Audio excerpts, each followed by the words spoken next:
Hey, salut champion, je t'ai trouvé un combat. Tu sais ce que ça veut dire? Fini le sexe avec ta copine. Ha!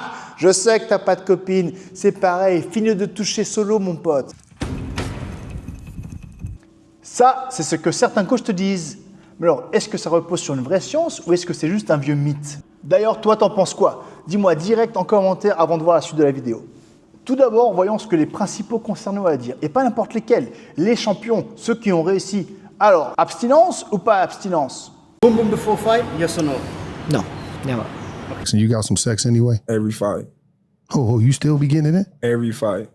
Damn. Do you cut out sex before fights like a lot of other fighters? 1 week. Just a week? Yeah, That's it? yeah, that's it. I thought I believe the more you do it, the more testosterone it is. So the more you do it, the better it is. Majority of my fights, I used to do 8 weeks, no sex, nothing, right? I mean, for girls, it raises your testosterone, so I try to have as much sex as possible before I fight, actually. I've came and knocked people out, and I've not came and knocked people out too, so I don't really believe in it. Damn. Comme tu vois, les avis sont partagés, c'est du 50-50. On voit quand même que cette tradition est bien ancrée en boxe anglaise. En MMA, c'est un peu plus détendu, et en boxe thaï, c'est vraiment 50-50. Mais alors, que dit la science? C'est prouvé ou c'est juste un mythe? Alors là, accroche-toi, il existe des centaines d'études, j'en ai même retrouvé une de 1956. Et alors, ils ont tout testé, hein. Les hommes, les femmes, plusieurs sports différents, plusieurs pays. Certaines études sont même allées jusqu'à voir si atteindre l'orgasme allait vraiment impacter également la performance physique. Ces études, bien sûr, devaient trouver des mesures quantitatives, des valeurs. Ils ont donc mesuré la capacité aérobique, la VO2 max. Ils ont aussi mesuré l'endurance musculaire et ils ont aussi mesuré la puissance musculaire. Et toutes ces études nous ramènent toujours à la même conclusion. Aucune différence notable sur les performances physiques. Voilà, 50 ans d'études pour en arriver là, ça ne change rien. Alors, petite parenthèse rapide. Les images que j'ai utilisées pour illustrer les propos sur la science viennent de l'émission de télé américaine Sport Science. Et eux, dans leur émission, ils ont validé que le sexe allait améliorer les performances physiques. Sauf que non, attention, c'est du show américaine, une émission de télé faite pour le divertissement, où ils ont clairement exagéré leurs conclusions. Leur test n'a aucune vraie valeur scientifique. Déjà, ils ont fait une étude sur une personne et pas sur un groupe d'une centaine de personnes. Ensuite, ils n'ont pas pris en compte l'effet placebo qui, on va le voir, est très important. Et aussi, ils n'ont pas pris en compte plein d'autres facteurs comme la fatigue, la récupération, l'alimentation, la façon de le faire, le sommeil. Tout ça, c'est pas pris en compte. Et ça peut énormément impacter les résultats. Donc oui, c'est sympa pour le spectacle, mais niveau science, ça tient pas la route. D'ailleurs, t'inquiète pas que si le sexe a vraiment un effet miraculeux sur les performances, tous les coachs du monde intégreraient ça à leur entraînement. Imagine ton coach qui arrive et hey, rappelle-toi, hein, aujourd'hui c'est le grand jour. Ok, alors physiquement ça change rien, mais mentalement, là c'est une autre histoire. Et si l'abstinence était surtout un énorme placebo, un peu comme ça a été vu en médecine, si ton cerveau y croit, alors il va te rendre plus fort. Il y a des malades qui ont été guéris de graves maladies. Et donc, pourquoi ça ne pourrait pas aider un combattant à avoir des super pouvoirs s'il se prive de relations sexuelles avant un combat? Pourquoi pas? Pourquoi pas? Et d'ailleurs, même en enlevant le côté placebo, s'abstenir, c'est aussi une forme de discipline.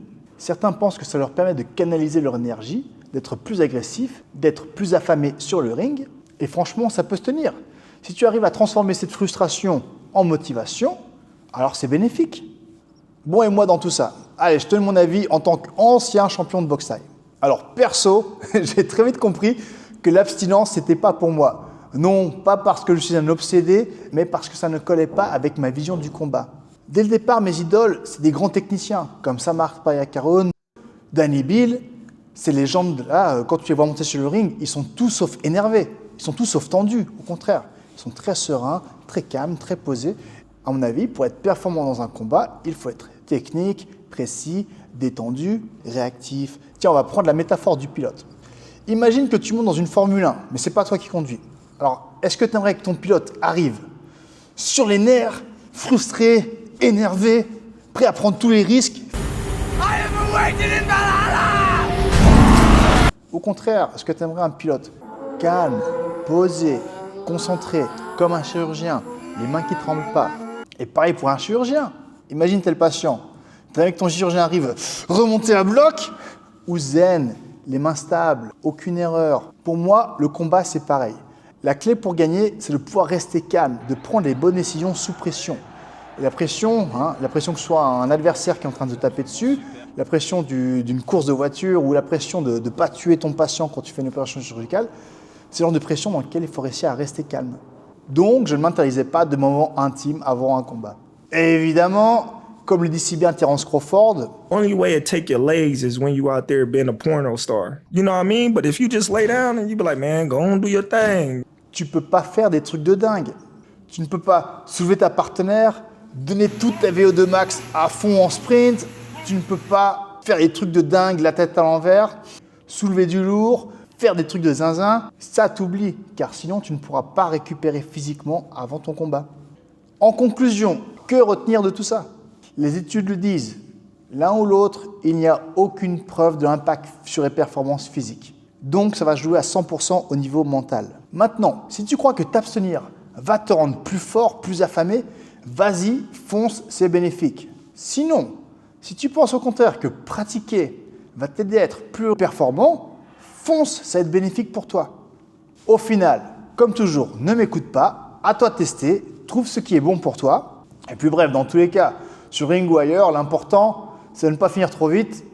KO. Allez, abonne-toi pour plus de vidéos sur le combat et à bientôt!